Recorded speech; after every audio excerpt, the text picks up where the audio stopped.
さとみ、彼は本当に大丈夫なのか？挨拶の時もなんだかチャラチャラしていたようだったが。大丈夫だよお父さん。ユーマはああ見えてすごくしっかりしてるから。そうか、それならいいんだが。まあ、さとみの選んだ男なら心配はないだろうが、一応な。なんでも、どこぞの御曹司なんだって？御曹司なんて言うと大げさだけど、お父さんが有名企業の社長なの。ユーマもその会社で働いてて、父親の後を継ぐために頑張ってる。そうか。まあ、ちゃんとした人なんだな。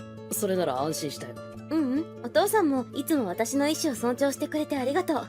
何を言うんだ。お母さんが死んで里美には大変な思いをさせてきたからな。里美が自分の好きなように幸せに生きてくれることが私の何よりの願いだよ。お父さんのおかげで私を幸せに生きられてるよ。ありがとう。だからそんな風に考えないで。いや、俺が仕事ばかりじゃなく、もうちょっと里美との時間を作るべきだったと思ってる。お父さんだって社長なんだから仕方ないでしょ。それに私がいいって言ってるんだからもういいじゃない。確かに寂しい時もあったけど、お父さんが働いてくれなきゃ私はここまで育たなかった。本当に感謝してるんだから。ああ、そうだな。確かに私もよく頑張ってきたか。急に自画自賛。まあ私のことは心配いらないよ。いろいろとありがとね。わかったよ。ただ、くれぐれも気をつけろよ。男というのは信用ならんからな。口ではいいことを言っても、裏で何を考えているか。大丈夫。もし裏切られたらすぐに逃げるよ。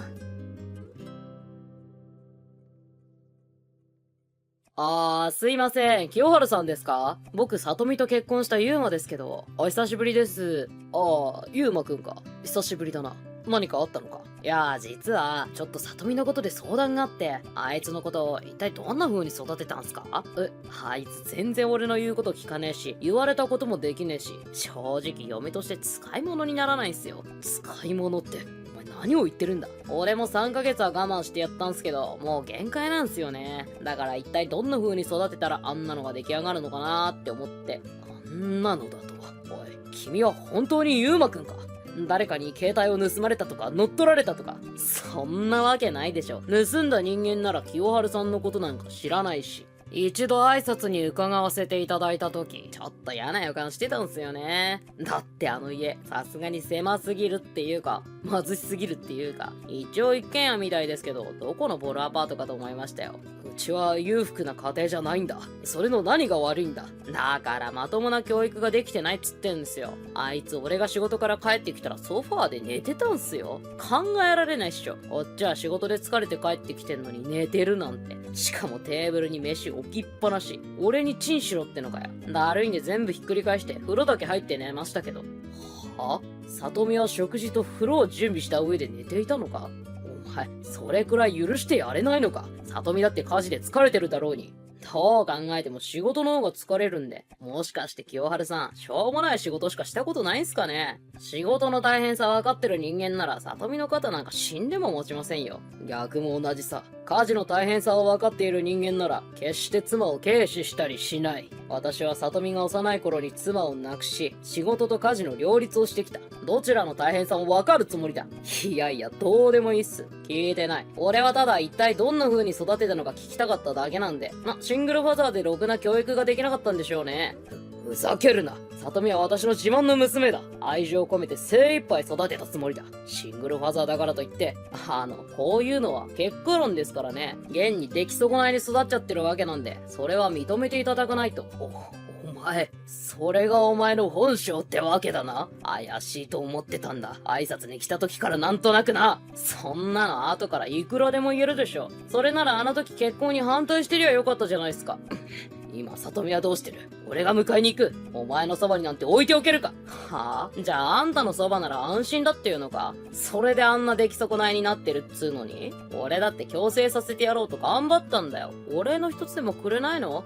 お前、本当に何なんだよ。そこまでおかしいやつだったのか？とにかく、今から里美を迎えに行く。待っておけ。それじゃあ早くした方がいいと思うよ。さっき外に放り投げといたから。は？お宅の娘さ、嫁に来たくせに全然使えないもんだからさ、つい台風の中に叩き出しちゃったから、今頃震えてるだろうな。お前だけは許さん。ほざけじじい。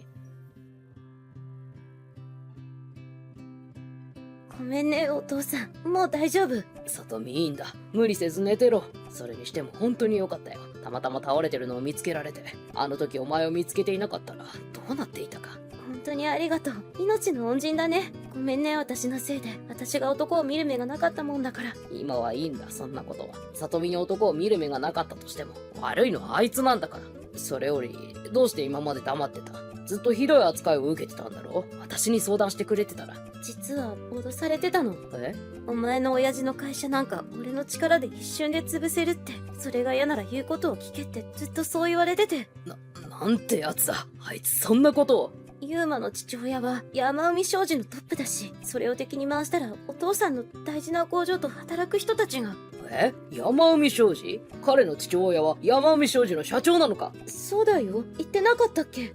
有名企業とは聞いていたが、会社までは聞いていなかった。なるほど。それなら何も怖いものはない。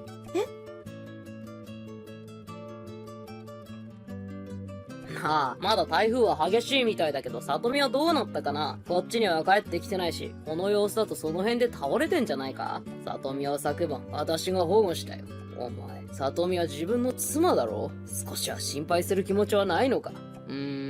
ないね。だって自業自得だからね。妻としての意識が足りないのに、妻として扱ってくれだなんて買ってもいいとこだよね。お前、里美が逃げ出さないよう脅していたそうだな。脅してたって人聞きが悪いな。ただ本当のことを教えてあげてただけだよ。お前の父親の工場なんか余裕で潰せるって。山海商事の社長の力を使ってか？そうだよ、よく知ってんじゃん。俺は山海商事の社長の息子。この町のことは何でもいいのままなんだよ。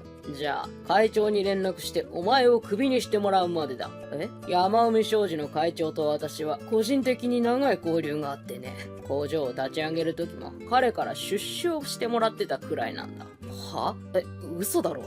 当時は会長ではなく、まだ現役で社長を務めていた頃だったがな。すぐに君の父親から連絡が入るだろう。本当だ、クビだって。でも、どうしてこんなに早く？実は、お前のことは数週間前から調べていたんだ。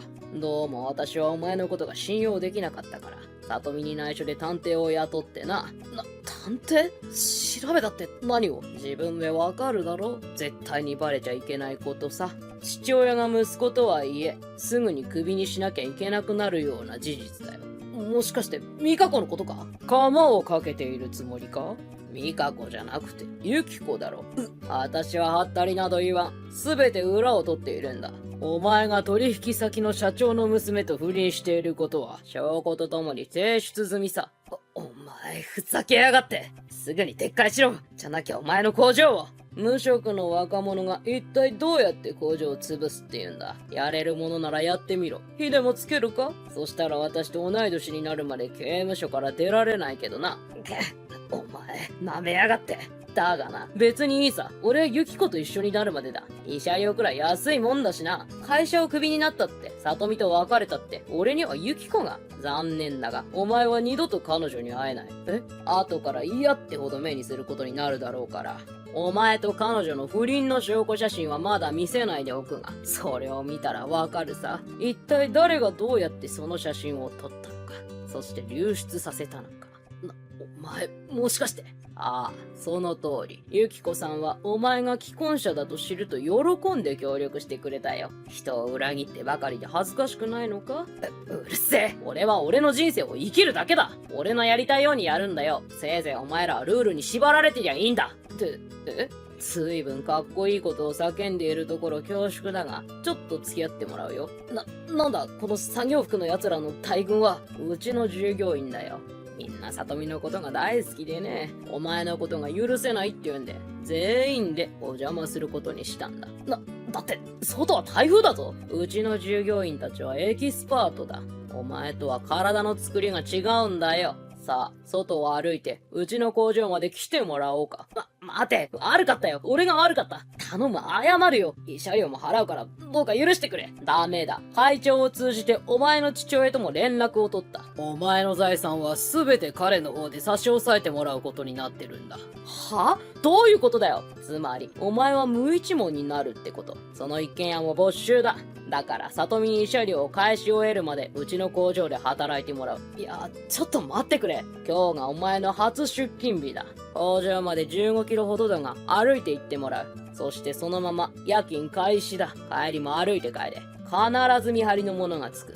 逃げようとするならお前の秘密をすべてネットにさらす。いいな。そんなの無茶だろ。こんな台風の中15キロなんて。ああ、無茶だろうな。だが、お前は里見に同じことをやったんだ。忘れたか？自分のことを棚にあげるのが随分上手なんだな。今度お前の父親にぜひ聞いてみたいと思うよ。一体どう育てたらこんな男に出来上がるのかってね。その後、彼は工場の人間たちに連れられ、台風の中15キロの距離を歩いて工場に向かいました。そのまま夜勤業務で9時間働くこととなり、彼は泣きながら体を動かしていました。彼が働いている間、彼が里美と一緒に住んでいた一軒家を彼の父親の立ち会いのもと空っぽにし、すぐに売り払ってしまうことに。彼の父親は物件を売ったお金は全て里美に渡してくれました。ユーマは住む家がなくなったのですが、寮に住まわせてやるのも尺だったので、工場から10キロ地点にある家賃2万のボロアパートを借りさせました。それから3ヶ月が経ちますが、今でもきっちり歩いて出勤させています。彼の顔からは正気が消え、もはやロボットのように家と工場を往復する毎日。それでも到底許す気にはなれませんし、何より被害者である里美本人がこんなもんじゃ足りないというので、まだまだ飼いならしてやろうと思っています。